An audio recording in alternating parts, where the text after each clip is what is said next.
কোথায় যেন একটা লেখা পড়েছিলাম, লেখাটা কেন জানি মাথা থেকে সরাতে পারি না। দীর্ঘ একটা সময় যাবত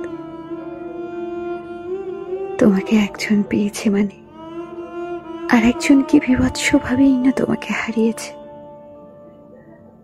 লেখাটা খুব ছোট, কিন্তু পৃথিবীর সমান বিশাল কথাটার গভীরতা। কেউ একজন দিনের পর দিন, মাসের পর মাস, বছরের পর বছর কাউকে নিজের করে পাওয়ার স্বপ্ন দেখে যাচ্ছে, অপেক্ষা করে যাচ্ছে, অথচ অন্য কেউ কোনো অপেক্ষা ছাড়া, সাধনা ছাড়াই তাকে নিজের করে পেয়ে গেল। সে জানেও না সে যাকে নিজের করে পেল, তাকে পেতে একজন কত শত দিন ধরে ক্ষুধার্ত ভিক্ষুকের মতো তার অপেক্ষায় দাঁড়িয়েছিল।